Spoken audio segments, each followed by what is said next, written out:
Welcome to the Floor Academy podcast. I'm your host, Kyle Hedin, and former installer, boutique store owner, now providing lifestyle and business lifts to flooring contractors and the flooring industry through Floor Academy. With me this week, we have Jerry Levinson, the former owner of Carpets of Arizona and now a business consultant within the flooring industry, although I'm sure he would venture outside of it. He also had a blinds business formerly. And Jerry and I don't always see eye to eye, although if you're watching the video, there is one thing that we both would agree on. There's a sign behind him that says, shoot the damn video. And that I 100% am on board with.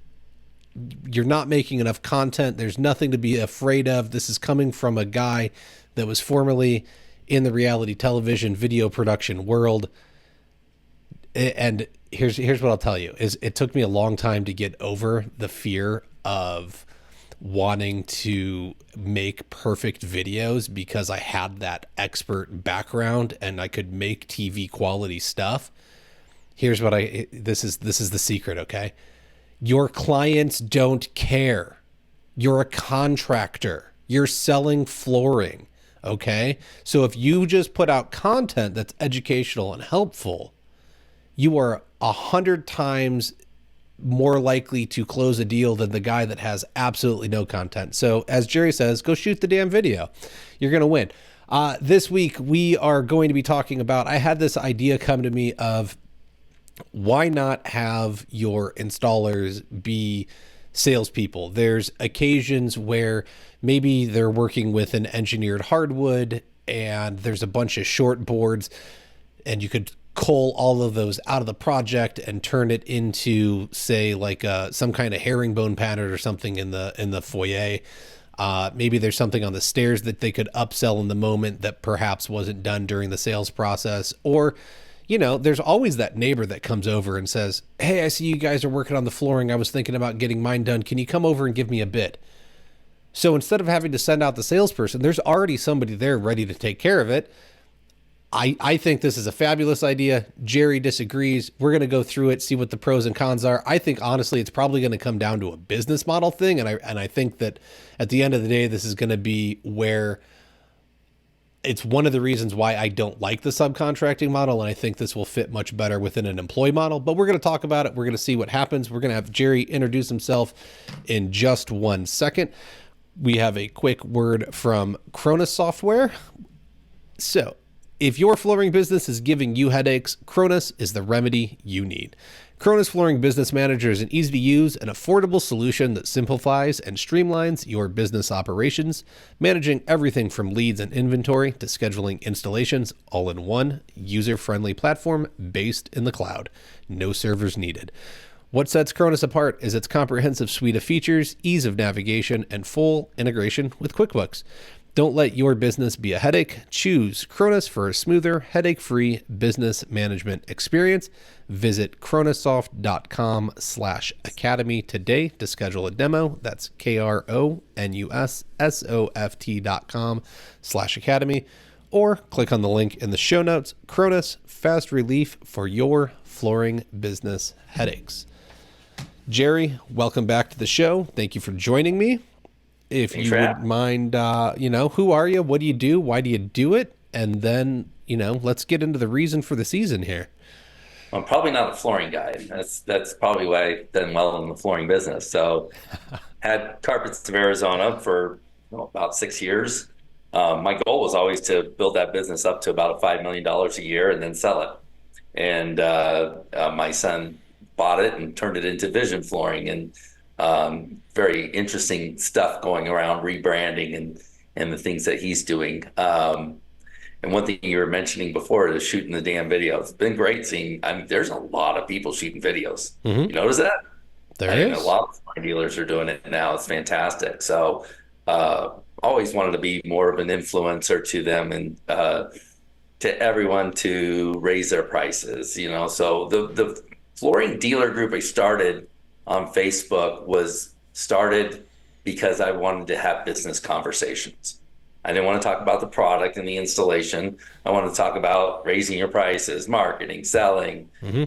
hiring people, managing people, all the stuff that, really makes the business run.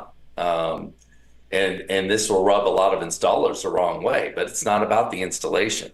Like, Nope. it's about the marketing and selling. If you don't have customers, through marketing, then you have nobody to sell to. You don't have anything to install. So it really begins with the marketing and selling. And it doesn't mean being good at your craft isn't important, but it's it's probably not the most important thing, because without customers, being the best is kind of irrelevant. So Yeah, I mean, being the guy that was installing, look, I have a ton of respect for the art forms that exist within the installation community, but you don't have to be the best to close deals. And the fact that we get hung up, it's the artist curse of I'm the only one that can do it. It's got to be perfect. No, it doesn't. Most people don't even notice the things that are wrong. It's only you that knows. Go sell the deal, close it, move on, go to the next one. And the fact that the little corner has, something a little wrong with it, it doesn't matter. Mrs. Jones didn't notice. Only you know. Go home and sleep at night.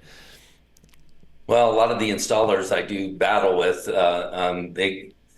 they're insulted with me, especially in the beginning. But it's really, I want these guys to make more money. I, Mm-hmm. I want them to do better. So um, I've often said that you don't need to know about installing to be successful at selling. And that rubs the installers the wrong way. But you look at the guys that are moving fast, growing fast, the focus isn't on the installation, it's on the marketing and selling. If you're good at selling, it's still important to do the job right. That's important, but it's not important to know as the salesperson everything Mm-hmm. about that job. Totally And agree. Well, you yeah, take what Brian Elias, right up in Michigan, I want to say, is that right? yeah, Yes, he'd built a business, and so there was funding when he started this flooring company, right? There was the ability to hire people, put a team in place. He had the experience of being able to build a team and make it happen. But he's hiring people that know nothing about flooring, putting them in place, giving them a system, and he's growing by leaps and bounds. So I it's think one of the best articles I just wrote was about the misfits and the weirdos that are the great salespeople. They don't know anything about flooring or Mhm. whatever product or service, but they just have this personality where they get sales, they close deals, they do great. And if you've ever been in a situation where you're in the showroom and you're listening to some of these people, you're going, "Dear God, how could they possibly sell? They sound terrible," you know, um, and yet they just have the charm, the ability. They don't high pressure. It's Mhm. not about that, but they know how to. It's what I get my clients to come down to. Your job is to decorate and have fun. It's a fun industry. The things you're doing for people are amazing.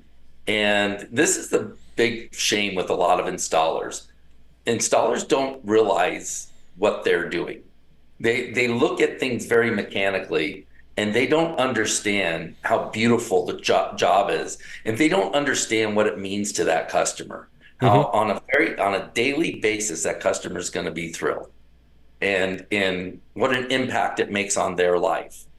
And I think it's a shame that installers just don't realize that. And then maybe it's who they're working for doesn't, if they're working for an Empire, if they're moving very fast, they're working for a Home Depot, they're more concerned about the numbers, getting jobs done, getting it in, and getting the hell out of there.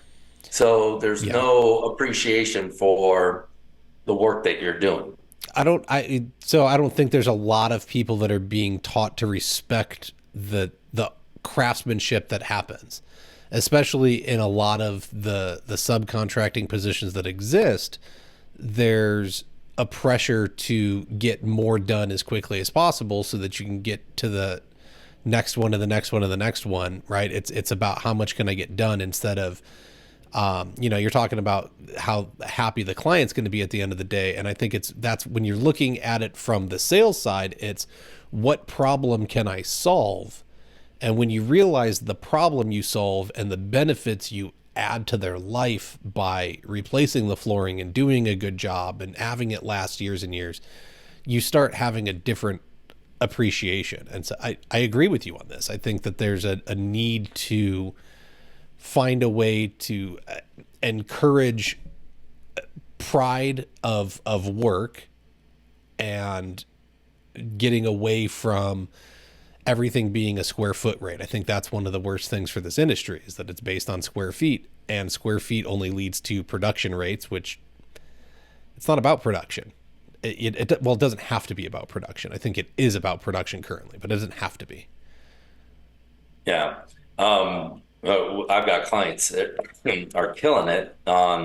We've created 2 programs, one for showers and one for backsplashes. And it's 30 square, up to 30 feet of backsplash for $2,800. You choose any backsplash you want. Mm-hmm. So it doesn't matter the size or how much the backsplash costs or how much labor is involved. You're selling a finished product. You're selling results. And you're not selling the square footage. You're not selling the labor. And if you can get away from that and understand, they're selling showers, guys that were selling it for $6,000 are now selling it for $14,000. And they're having no problem closing sales because they learned how to sell the results. And we create a whole sales presentation that shows a customer everything you get for that price. So the customer knows the product, the price, and the timeline, that's what they call out for estimates. Well, they don't need an estimate if they already know the price, the product, and the timeline. Yeah. So now you just sell it, and then they're measuring the value of the project based on, is it worth it for me to pay $14,000, $15,000 to get this done? And they're not comparing you against anybody else. But installers inherently, and most retail salespeople want to get into the weeds and minutia. And the first thing I ask, one of the first questions I ask any coaching client I have is, do you give line item quotes or one price quotes? And the majority give line item quotes. And then they email the quote, because they're more focused on getting it done right than getting the sale. So this goes into what I was talking about, why I object to trying to make the installer the sales person. And it inspired a couple videos from, the worst salespeople, and everybody was ready to pounce on me because they thought I was going to say the worst salesperson is an installer. And I will tell you what would make an installer the worst salesperson is installers are working, again, subcontractors, they're working for a wholesale price, or even if they're in-house guys. So if they're working for a price per foot, what you're charging is dramatically higher. So the installer, and I'm writing a book on starting and growing a flooring business. And one of the people that do it the most are installers. They transition. I think installers have the most difficult time transitioning from installation to retailer. And the reason is they don't understand how much they need to be charging, because you got to charge twice what you were charging that dealer. If you were $2 a foot, now you got to charge that customer $4.50. You got to make profit on that installation. That's a tough pill for them to swallow. They can learn to become good salespeople, but they aren't good salespeople out of the gate, and they're not going to be a good salesperson for you. So I think a lot of that's going to come from what background were they coming from? Again, I think if you come out of the subcontracting model, I know a lot of subcontractors that go and do, I hate that they call it side work, but they go and do jobs on the weekend, because it's not side work when it's your freaking full-time job, folks. It's the same thing. It's just you're just doing a job on the weekend.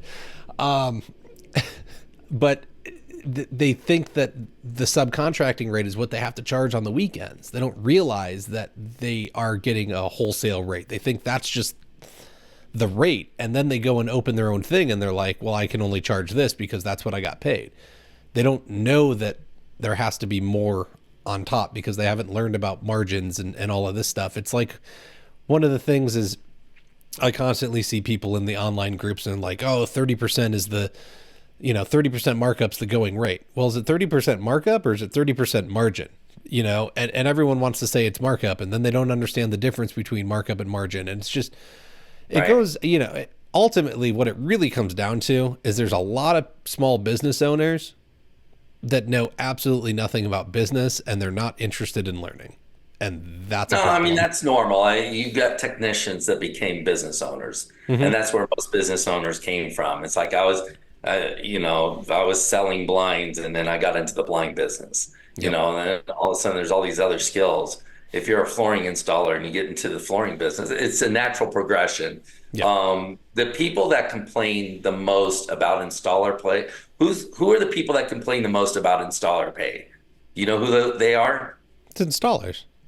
No, it's installers that became retailers.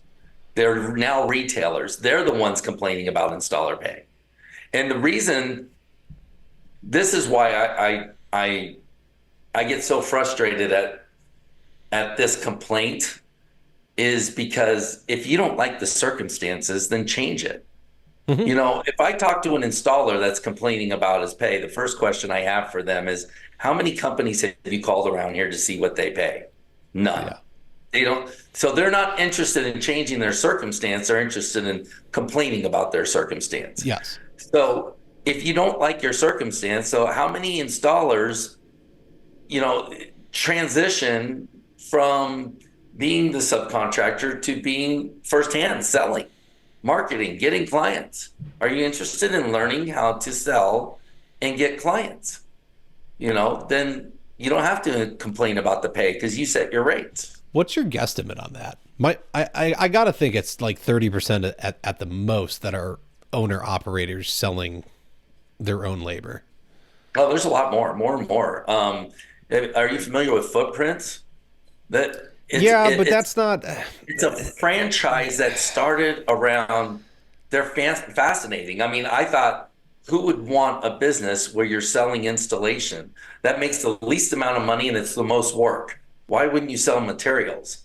But I went to their convention and they're good business people. They are. They Really have created good business systems. yes, So, I agree.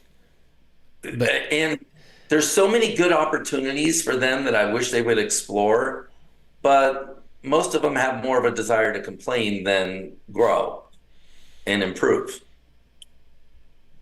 So, do you really wish to grow and improve? Well, then hear me out. Do these 3 or 4 or 5 things and try to change and improve your circumstance, mhm. but bitching about it has not ever paid you a dime more. That's why my other argument about it is quit your crying because that's not going to get you anywhere. Yeah. Well, and I've said it on here before on the show is that I was the guy. Like I worked for a bunch of warehouse companies and I should have been able to work my way up and be promoted and whatnot, but nobody liked working with me because I was such a pain in the ass. But I sure was good at bitching and complaining, but when I was hanging out with all the people that were bitching and complaining, I never got ahead. It wasn't until I got in this industry that I stopped learning to bitch and complain and go and educate myself and change my circumstances. And Yeah. then my life started working for me. So you're 100% correct. Like it's not going to happen. If you want to go hang out with the grumpy Joes in the back corner and complain about what's happening, man, keep it up because that's the only place you're going to get. But if you want to go and start hanging out with the millionaires and figuring out, what they do with their time and whatnot, then, you might start picking up a couple of good habits of what they're doing in their life to be where they're at. Well, I'm going back to your question that you posed. Oh, Yeah. why is it a bad idea? Well, Okay. for one, there's very, very few installers that are interested in it. So talking to Matt Garcia, he was one of those guys that would come in and make suggestions. He could Mm-hmm. upsell. If you got a guy that's interested, then it's okay to turn him in. The worst salesperson that you can hire is somebody that's really not interested in selling, but you're trying to help him make more money, or you're trying to help them do better in their circumstance, or you need the salesperson. You want them to do it. Mm-hmm. I've got a program that will teach you how to sell in 2 weeks. Luxury vinyl and carpet. You don't have to come from flooring. I could teach you in 2 weeks how to sell that, and without somebody shadowing you and without a computer program. Okay. But it does take the 2 weeks. It takes the 2 weeks of practicing and doing it, talking to people, understanding the pricing and the Mm-hmm. pricing model. My pricing model, nobody has an easier pricing system than I do because I bundle everything together. I make giving a price so easy, but that's this would be another fascinating thing about it. So if I'm selling an installation, it includes tear out baseboards, floor prep, all this. Is this Hmm. one price? Well, let the installer wrap their head around it because they're getting an itemized detail to the store for what they're doing. So it's just very difficult for them to wrap their head around it. So you can turn somebody into a salesperson who is very interested, who will spend an extra Saturday a month coming into the store learning about it. Hmm. But it's just not, in reality, it's not an opportunity that I wouldn't think it's a good investment of your time to even explore it. So I'm not trying to create a full on salesperson. I think this is where like short form, like just posing this question opens up a lot of problems, right? So I don't want to create a full time salesperson. I want an installer that's informed to be able to see upsell potential, right? Again, like if there's a bunch of shorts in an engineered hardwood floor and we can cull all of those shorts out so we don't have to have them in the middle of the floor and we can make a design floor in the entryway, then the salesperson didn't know that was going to happen. They had no potential to sell it. But can the installer recognize the opportunity and go and sell it? Right. Now, And so again, can I they think bring that it it goes up? back to training the salesperson. If there really are opportunities such as the neighbor, or then we should train our salesperson to knock on the neighbor's door. We should train our salesperson should go by on the job when it's being installed so they can see if they can upsell, do something additional. There's probably a much better system or process where you let the salesperson Hmm. do that part of the job, where it would be more effective, because there's a lot more to sales in placing the orders, communicating with the operations department. There's just a lot that goes into it that, Yeah. not to say it's difficult, but I don't, I'd rather my installer focusing on install, so much so that I don't even want my installers going back and repairing their own work, because I usually got them working on another job. Hmm. So, I'm more focused on taking care of the customer, getting the repair done and being done with it, than I am, doling out some kind of punishment to the installer who screwed up. I You get know, it. I don't I don't think that they're full on selling. It's if you want the salesperson involved, and I do, right? I want the salesperson to step in and be able to handle it, because I know at least in the traditional subcontracting model, they don't know the rates, they don't know what's going to be quoted, they don't know the time frames, they don't know all this stuff, right? But can they recognize a situation, get the client interested, and then say, okay, hey, I've got Susie on the phone. Talk to Susie. She's going to figure this all out for you, right? Like we're going to make it happen. She's going to figure out, like, she knows the numbers. She knows the schedule. She can take over. And as for like, if somebody came over and the neighbor's like, hey, I just, I'm interested in flooring. Can I want to get a measure, da, da, da. Can the installer at least get it measured for you and get them maybe excited? Like, not everybody is me or Matt. I get that, right? They're not running their own business and selling floors and all of that. The installer could potentially at least get it measured and get them connected with the salesperson. And then that way you can facilitate a better conversation at the store when they show up to pick samples. And then you already have that's numbers taking and advantage you of an can quote it up. opportunity if you have the right installer and the right installer expresses themselves. So you can help make that easier and better and give them that opportunity. So I'm not saying not to do it, but Hmm. I it in reality, it's not going to work out. Now for Matt, he has in-house people. So again, to get to a point where you have in-house people, it's very fascinating to look at it, because to get to a point where you have in-house sale, you got to be doing a certain volume of sales. Okay. And you can't be doing like 3 million in all four products. You got to be dominating in a certain product area, because he's still going to use subcontractors and things that he doesn't sell as much of, like carpet. So he can have in-house guys for wood flooring, but Hmm. but use subcontractors on the things that you sell once in a while, that maybe your guys aren't as good at, or you got them busy doing the hardwood projects. So, in reality, if I am moving that fast and I am that busy, man, the installer doesn't have time to do that because there is a lot of installation work.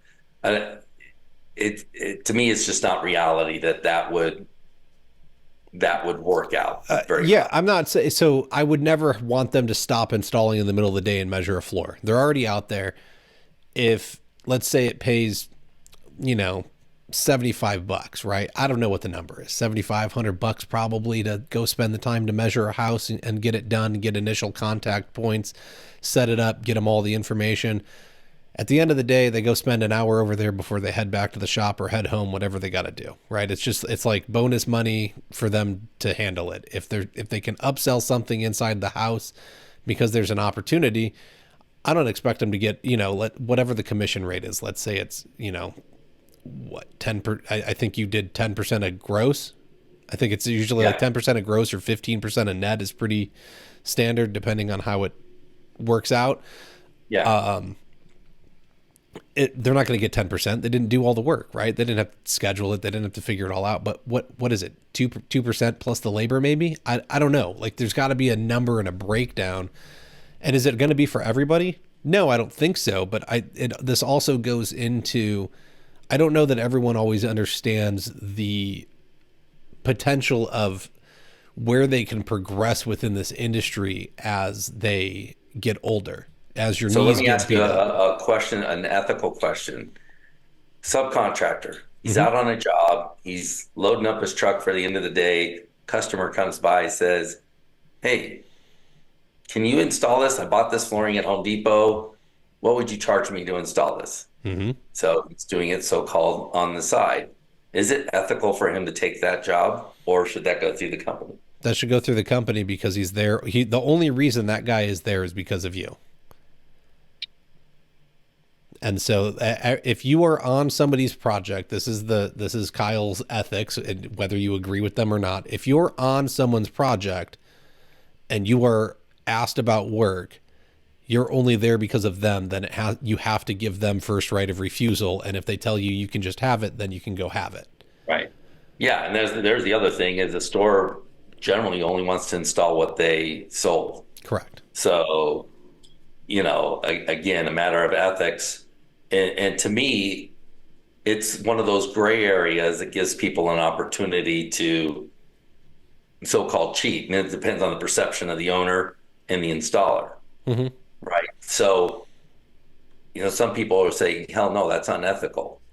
But I think if you open up that can of worms and having them selling, you might run into that a little bit more where not only can they sell, I mean, it's a real tricky thing. Look, because you can also train them that hell, selling is a whole lot better and more fun and more more profitable than installing. Could And be. then all of a sudden, you're losing out on a good installer. But I agree with the sentiment that what if you train your people and they leave you, or what if you don't train them and they stay? Exactly. So I don't believe in operating out of fear. So I'm not saying I wouldn't do it because I'd be worried that the person will leave me and Hmm. find greener pastures. I don't want to ever operate based on fear.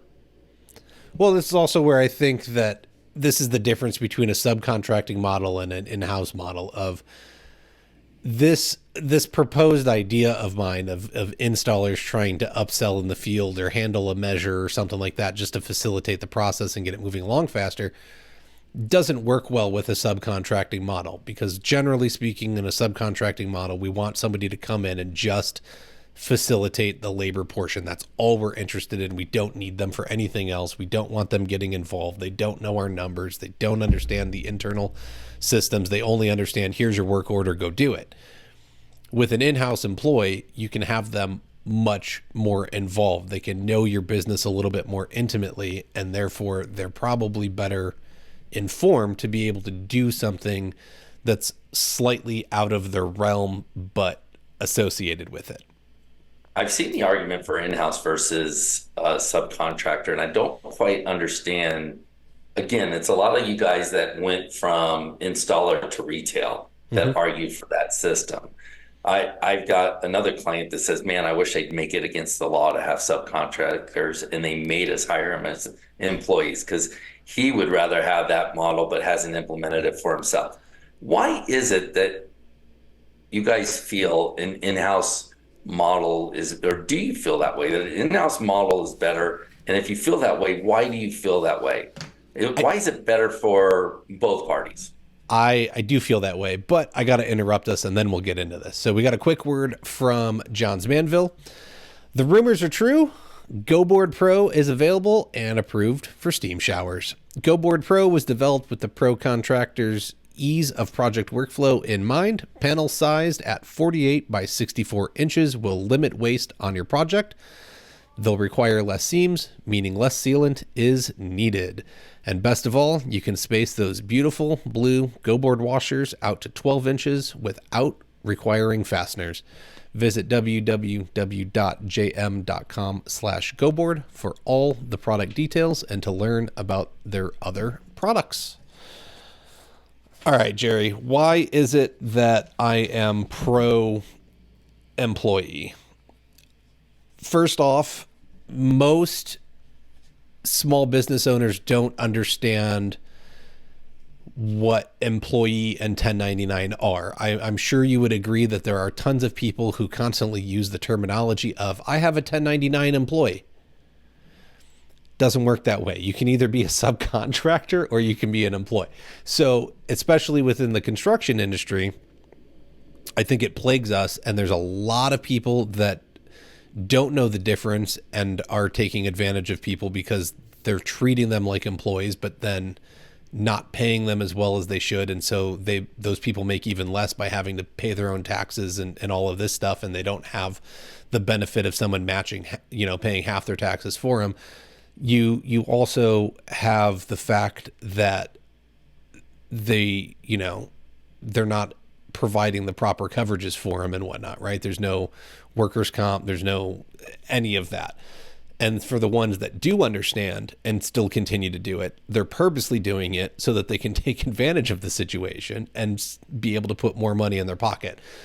See, that's a big fallacy to me, and this is one argument I constantly make for this idea that installers are underpaid. I'm not saying they're underpaid. Well, let's assume they are. Let's assume they are underpaid. Why are they underpaid? You said that the employers are taking advantage so they can pay less. Why are they paying installers less? Is it so they can make more money?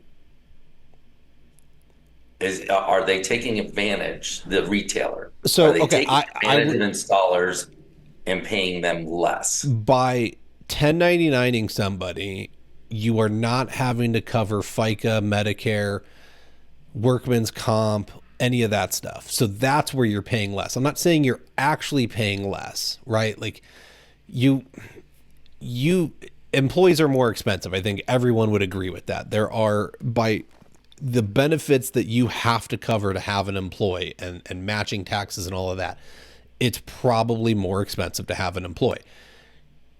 It's cheaper for you to have a 1099 subcontractor, have them agree to whatever rates that you put out there, and then they have to go and start paying their own taxes and all of that. However, if that's the case, then the rate should technically be higher. That's for the installer. This goes back to the debate. Anyway. But they have to pay their own taxes anyway. The only difference is now the employer has to match the taxes. So correct, but that's the thing is that they're having to match it. Okay, but they also get write-offs that they wouldn't get otherwise. So their overall there's not that many write-offs though. That's you're not killing it on write-offs when you don't understand that you're running a business. Jewish, so you don't know how to take advantage of all the write-offs. It's not that. It's that there's just they don't. Most small business owners don't even, like most installers that are subcontracted, don't even understand they're running a business. I'm just an installer. Question, but that's a whole different thing. I want you to answer, why do you think installers are underpaid or are not getting paid what is fair or what they should be paid? I think most installers don't get paid what they should be paid because they have no idea what they should be paid. They don't even So it's understand what they should installer's be fault. Yes, 100% it's installer's fault. If they would actually know what they needed to get paid, and they would go and negotiate with the people paying them and be able to sit down and have a conversation and explain, this is why I need to be paid this rate. You have to go to the public and start asking for more. That's a totally different conversation than me coming in and saying, oh, you pay $2 a square foot. Well, I have to do it for $225 or I'm not doing it. Well, why do you need $225? Well, I need $225 because of X, Y, Z, and all of these things. Or, am I going to be able to make it up on this line Why item won't from that, you? do you think, why won't that employer pay or that retailer pay the 225? Why are they unwilling to pay the higher price? Do you know? My assumption would be is that generally speaking, most of them can't articulate what the value in them doing the work at that rate is. So why would I pay more for something that there's no clear advantage to? And the other part, I think this is one of the big challenges with installers and what they don't understand. The employer is not underpaying you because he doesn't appreciate you or any of those reasons. The reason that you're being underpaid is because he doesn't know how to sell it for the right price. There's that too. It starts there. It starts with their retail price, because if they can sell at the right price, then they could pay and still maintain that 45% margin. Yes. But they're competing against other stores and other companies, and they're trying to match based on price rather than being better at selling, being better at marketing.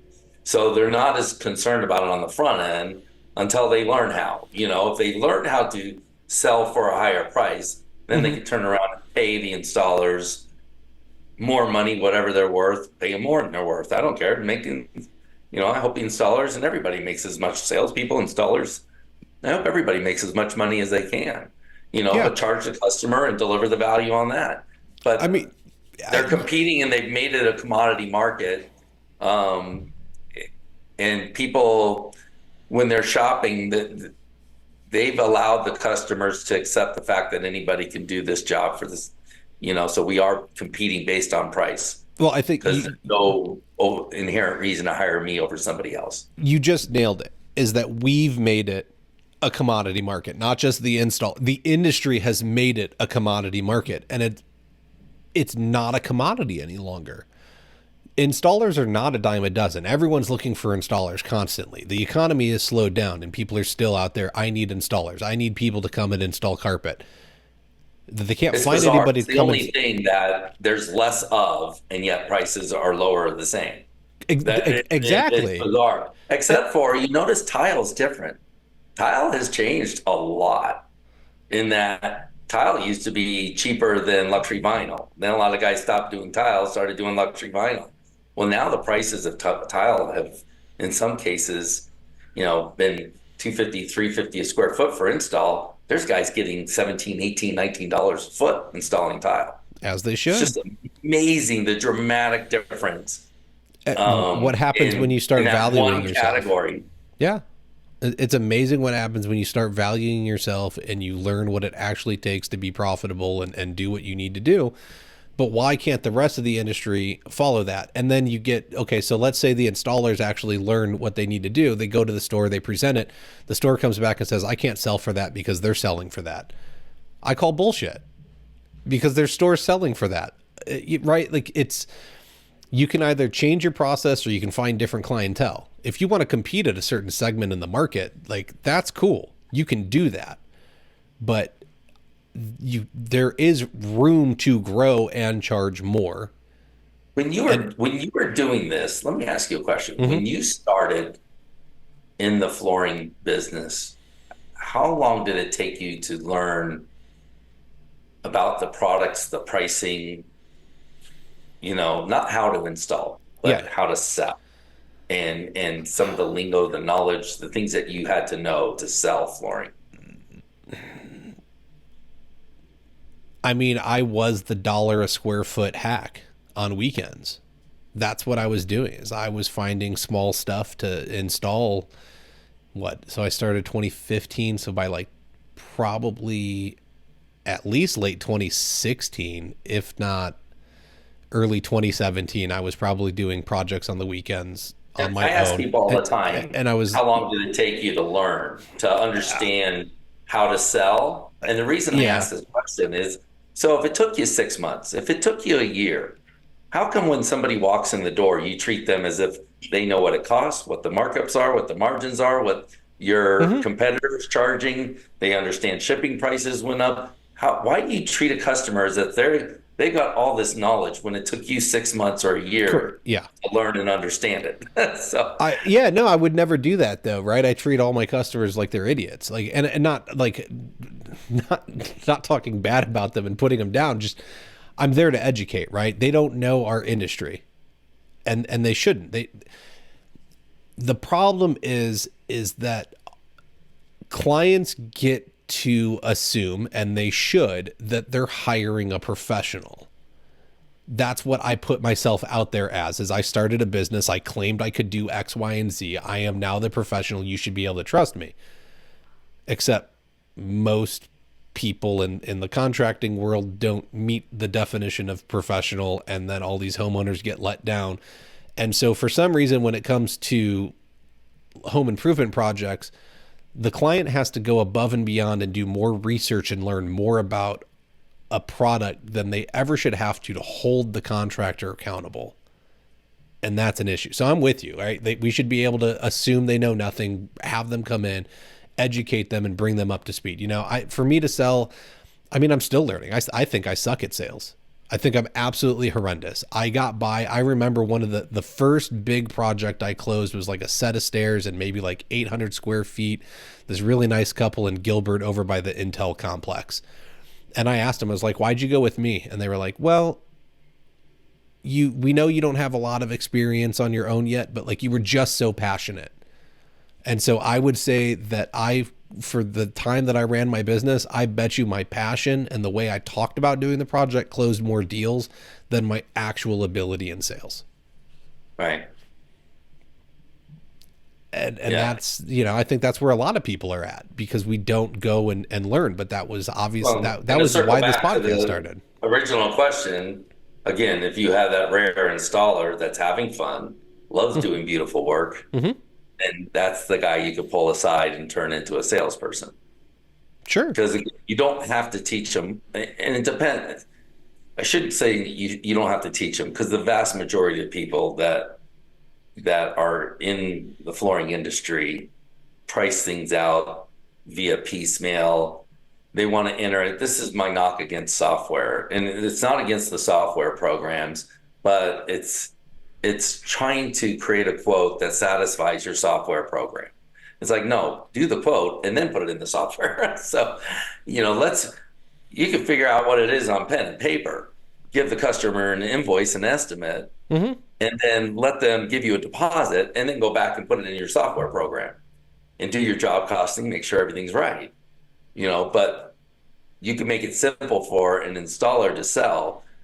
This is the other challenge that people have. When you piecemeal things, then people make a mistake and leave certain things out because they forgot.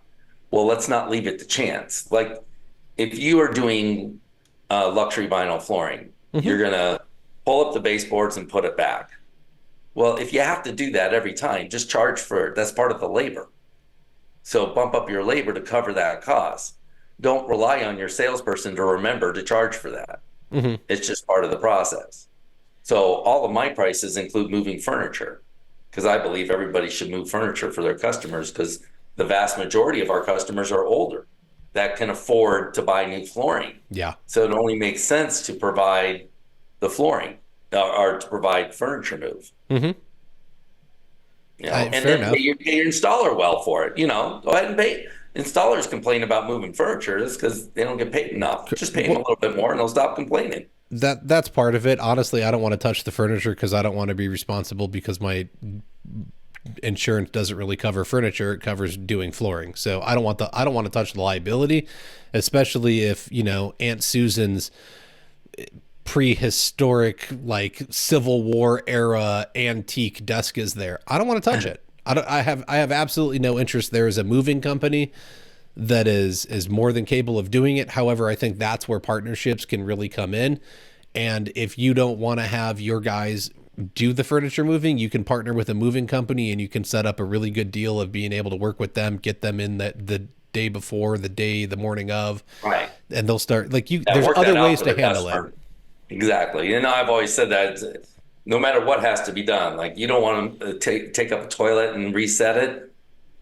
Have the plumber schedule it, take care of it for the customer. Don't make them find somebody, hire them, and make them do work.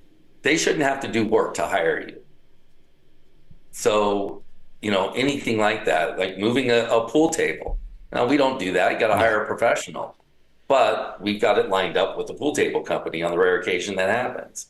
So we know the price, we know the system. So this is what it is. You're going to pay them. But again, going back to it, so yes, they can. It's nothing I would ever recommend to a client because I don't think that your opportunity to have that happen is so rare, that you have an installer. Because I don't care if it's I'll go back to the argument about subcontractors versus in-house. I don't care how you pay people. I don't think that makes a difference. I don't think people are getting paid more as an employee versus a subcontractor. How they manage their bills and finances. There's a couple of things that you should do for installers. Like one, when you give them the job, show them how much you're paying them. Don't make them create the invoice and give you an invoice. That is work for them, and that causes a lot of pressure and stress for them. Help your installers with the insurances and legalities and the things they need. You can bring them in for that. As to the customers wanting you to have in-house versus subcontractor, you handle that on the sales end. We have the installation incentive program where we give the installers incentives. We ask customers, how was your installer? Kyle did a great job. Oh, great. Hey, would you mention Kyle in the review? I'm not asking the installer to get the review. I'm going to say, hey, can you mention Kyle in a review? And when your name gets mentioned and they give you a 5-star rating, then you're a preferred vendor and kind of keep score. But it's a good story to tell. So when you're selling, ideally people want you to use in-house people. But if you've got a good sales system, that's easily overcome. I don't think how you pay people matters, though, whether they're a subcontractor or in-house. And it's very difficult for businesses under $3 million to have in-house employees because you don't have enough business to keep them busy. I don't think it matters to the client at the end of the day. I think having in-house people would help alleviate some concerns for them potentially, depending on how it's explained. For me, it's not about that. It's about the installer. It's about the small business owner, right? And we're in agreement that most small business owners have absolutely no idea what they're doing because they're technicians. So by this industry having this belief that of telling up and coming talent, the only way you're ever going to make money is to go work for yourself, it's a lie. There's plenty of money to be made, and there's plenty of businesses that will pay you well to go be a worker bee for them. They will take care of you. They will give you benefits. You can get a truck. You can get your cell phone paid for. You can, health coverage, IRA match. Like you can have all of that stuff, and you can do very, very well for yourself. But everyone's told, oh, you have to go out on your own. Well, if they don't want to go and do the work to learn how to run a business, then we're continuing to hurt our industry because we have a bunch of unqualified people running companies. That's where I have a problem with it, is that I think it's better for the industry to have an in-house employee model.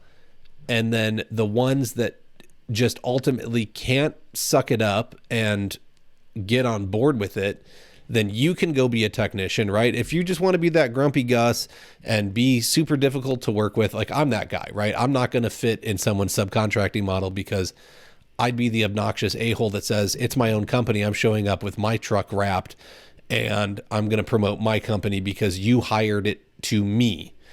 I'm not going to get a lot of subcontracting jobs when I'm doing that because you want me to promote your company because we're partners. And I'm happy to do that, but I'm going to promote my company too. It might shock the senses here.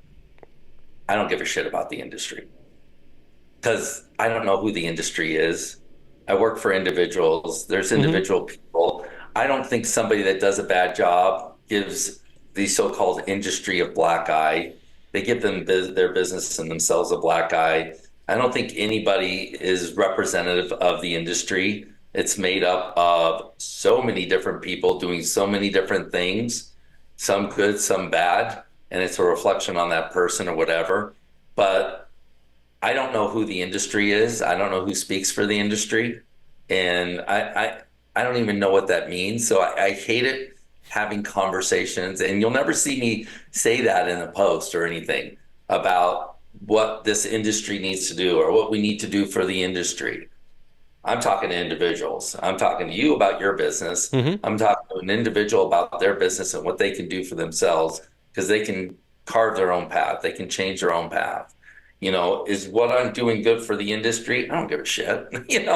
I care about the people. Is it good for you? Did it help you? Did it change what you got doing? I got somebody send me an email. Jerry, I've been following you for years. I'd like to have a one-on-one.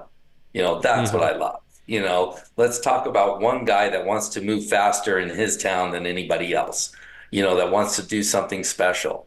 And this is the other thing is the industry, if you have it, is so focused on product. It's not focused on people.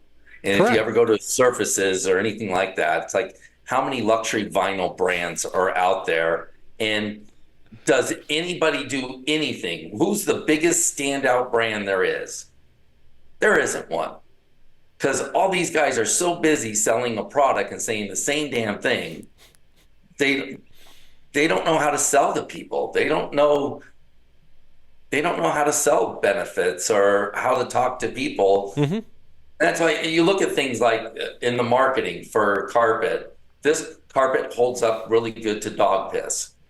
Well, Sweet. who's going to buy carpet that holds up well to dog piss? No, what they say is, yeah, when the dog dies, I'm going to buy new carpet. Nobody's looking for a carpet that holds well. My dog urinates all the time. Can I have a carpet that holds up well to it? There's not a market for that. And we pretend, Yes. this pet protect and this thing is really good because people want carpet that holds up to pet damage. No, they don't. They want something gorgeous. I, There's I, such I a agree. disconnect Yes. between what the manufacturers think consumers want and what they really want. That I agree And with. Yes. And yeah, I look, I'm all about people too. I get it. I understand what you're saying. And that, as a whole, you want to help an individual and you don't give a damn about the industry. And I can agree with that. But when you look at the vast majority, I would say, of where we're at with certain things, it negatively impacts as a whole. And so I would like to influence a different way of going about it. that's perfect. And that's what you do. Matt Garcia is doing that, trying to show, display, and sell a model where in-house employees is better. He believes that's going to be better for you and your business Hmm. and for the industry, have you? So he's doing it, showing it. This is the other thing I don't like about talking about the industry, because when you decide that there's an industry, who's the controlling factor? Who is the men and women that make up the decisions, that make the rules? Because I'll be damned if I'm following anybody else's rules. I don't like following other people's Yeah. rules. So are you going to tell me what I have to charge, what I have to do, what I have to pay? Well, I think Let's that's why let you're doing the well. consumers decide. That's why you're doing well. Because if you look at if you were to, in my opinion, if you were to look at who's controlling it and creating the narrative, it's the manufacturers. And I don't know that most retailers or installers are thrilled with manufacturers in general. I think we're generally frustrated by them, and we don't No, the sales like what reps they come do. in and they don't tell you how to sell product. They tell you how it's made. Hmm. And so I never allowed sales reps to come in my showroom because they wouldn't tell us how to sell it. They would give us the science of why this is stain resistant Hmm. or what is the core of this. And it's like I've got luxury vinyl here, I got stone core, I've got what MDF or whatever core, and then I've got laminate. And between all three products, it's going to be exactly the same for the customer. The waterproof, scratch resistant, all the things Yeah. living on that floor will be exactly the same. The core doesn't matter. So, you know, And we treat waterproofing like, Oh God. I'm really concerned that Noah is going to build his ark in my backyard and run the animals through my house. Yes. Will this flooring hold up to that? Is it Oh, correct. guaranteed? Everyone So, wants to know, can I flood my house? And I'm like, how often does that happen? Do you right. just like, do you have a child that's constantly turning on a faucet and running hundreds of gallons all over your floor? I'm like, look, if you make a spill in the middle of your floor, you're good. If for some reason you dump 5 gallons in the corner, clean it up quickly, or we might have a problem. Like, end of story. Oh, well, now I'm concerned. About what? How often are you dumping 10 gallons of water in the Right. corner and ignoring it for 5 hours? And they just kind of look at you and they're like, oh, all right. Like, I'm being unreasonable. Yes, yes, you are, because you're Mr. and Mrs. Smith and you have no idea about flooring. And you Yeah. shouldn't. I'm trying to help you here. Stop overthinking it. Like, I'm with you. It's horrendous that the things that they promote lead to really bad narratives that have to be overcome. They make it harder to sell because we're having These to object displays to are everything. awful. The displays, I'm dying to get in with a supplier and create a beautiful display that it would rock it. Because the display, like Lions Flooring, has a beautiful emblem, Hallmark. Some of these Mhm. companies did a beautiful job branding, but I would put a suggested retail price on there that's really fat that you can offer a discount off of. But it adds value to the product and makes it look more expensive. Mhm. And people value that. So, I urge everybody to price their showrooms out because people like information. People are not price shopping, they're information shopping. So when you give prices, you put it on things, it helps people make the next move. Yeah. No, I like that you're always about like you always say like go sell the sex of it, right? Like how do you make floors sexy? And that's what you have to figure out and figure out how to sell. Like I like that way of looking at it. And people not wanting to price, I don't have a problem with it. I think everything should be priced. I think we disagree on line iteming. I don't mind it, but that's because I know what it costs me to do something. And if somebody doesn't want to do it, they wanted to haggle with me about this guy said he'd do it cheaper. I didn't do a good enough job of presenting the value I'm bringing to the table and why I'm better. And if they truly want to bring down the price, it gives me a very easy, quick way to change the scope of work and say, cool, you want to pull out all your carpet? Awesome. You're going to save $200. Have at it. If it's The not problem with done, line item is it challenges them to try and save money. People will look, if presented with the option, I'll look for ways to save money versus doing one quote. So what if I move my own furniture? I don't know. We don't charge you extra for it. It's just there, you know. mm-hmm, So I'll give you a couple $100 off or something like yeah, that. But what you'll see too is they'll hire somebody that's more expensive that doesn't charge them to move furniture. But Home Depot was cheaper, but they want $150 to move a bed. I'm not paying you $150 to move a bed. mm-hmm, It's not the bottom line price. People will look at it that way.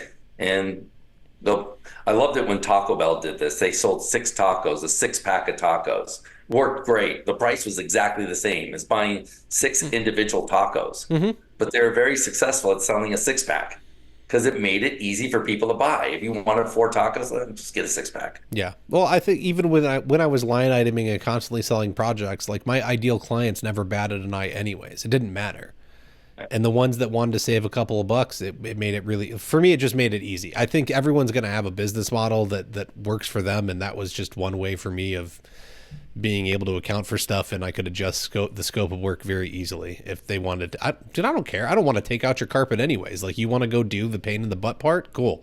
Have at it. It's less time for me to be there and do something. So that stuff never really bothered me. But I don't know. In general, I think it's just you got to find a way to have fun with it, find a way to sell it that makes it appealing to everybody.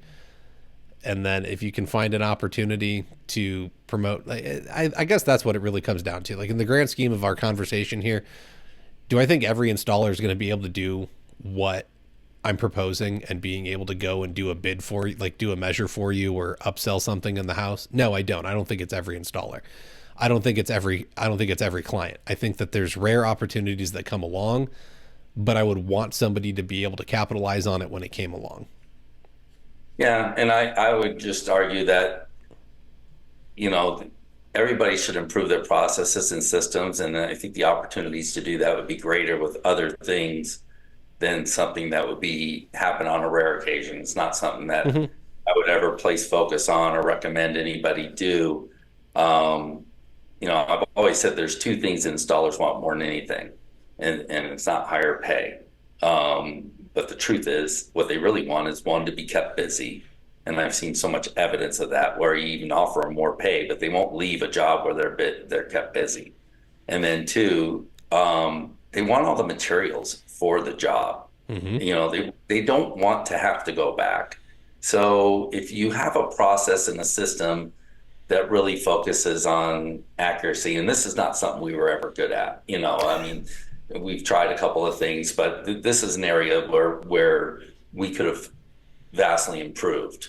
But even having that operations manager, somebody that to make sure that installer has everything they need, to bring them something that they're missing, so they would enjoy that a lot more. I agree with both of those sentiments, other than I don't want to be kept busy. I want to find a way to do less for more. If you could pay me the same amount, you're not a subcontractor. I mean, you're an independent installer. Well, okay, but there was a time when I wanted to be busy, and I was very happy to get that way and stay busy 5 days a week and be booked out 10, 12 weeks. That's what I wanted. But now I've changed my mind, and I'd much rather find a way to earn 5 days of pay in 3 days and have 4 days off a week instead of 2. So, yeah. But yes, generally speaking, if you can keep someone busy and you can have everything there, that's one of the reasons why I didn't want to subcontract. Is one, I never knew what I was walking into, and two, you always hear horror stories of it's short this, it's short that, that's not prepared, the flooring's not there, it's not whatever the problem is. Whereas on my stuff, I was able to control all that. I was the one ordering the materials, handling it. I wouldn't start a project until absolutely everything was there, and there was no one to blame except me when it was screwed up. I didn't have a shop to go back to and yell at and say, you guys screwed it up again. It was okay. Remember that for next time. Don't do that again. And it worked out well. So I got, no complaints overall. COVID was the only time that I really ever struggled. And it was just because shit wasn't available. Right. Everybody had that problem then. That was about the only time it was acceptable to not have a project work out in that way. Right. So, all right. I think we're pretty good. You got any closing thoughts or anything, Jerry? Oh, good conversation. So okay. I'm always interested in the debate when it comes to installers, and the narrative I've never liked and agreed, especially that installers are underpaid because retailers are greedy, obnoxious. Mm-hmm. I've always argued that argument is not helping you. I agree. I think installers are being bullied into paying you more, and that you have to realize a lot of these guys that are underpaying you are about to close their doors. They're mm-hmm. not running their business well, and it's not that they're underpaying you; they're undercharging. So, but I always like exploring these conversations because, again, I think it's misunderstood a lot. I would agree. No, I think that's exactly it. Where can people find you? People can go to jerrylevinson.com. It's as simple as that. And go on my website if you want a one-on-one conversation with me. Go ahead and reach out to me. We'll book something where talk about your business and see what opportunities there are to increase sales. Looking for about a 30% increase a year on sales. You could do that pretty easily. Improve your marketing, improve your sales, improve your whole business operation. Love it. All right, jerrylevinson.com. Go check them out. We are at the end of the show, folks. Thank you for tuning in. Don't forget to check out flooracademypod.com. Go check out the files in our resources section where you can learn how to calculate your day rate or do a job costing spreadsheet. We've got both of those. We've also got an equipment tracker over there. You can help support the show over at patreon.com/Floor Academy. Even $5 a month goes a long way in helping the show to continue. We've got, you can check out the shop on the website, pick up a t-shirt or something. Let's see, what else do we have? Check out the mastermind groups. Those are super cool. We're helping business owners stay accountable and goal focused, growing their businesses by putting them with other motivated business owners in an every other week meeting. and make sure you like, subscribe. That way it is going to give you more content like this from other creators besides myself, but it also continues to promote the content so that the community will grow and we can reach new people that need to improve their businesses. We've got a quick word from Tice. Stay connected, continue discovering, learn more, and network. Now available, you will want to access the International Surface Events new resource library, flip through the digital pages of Tice resource books to source products, take tailored journeys through the Tice event offerings, or watch, rewind, and share Tice recorded content from the event. Available now online at intlsurfaceevent.com. or click on the link in the show notes. You'll even see this podcast featured inside the Tice 2024 textbooks, offering select recordings from this year's amazing event in Las Vegas. Don't forget to put the dates for next year on your calendar. That's all we've got for this week. I will catch you all later.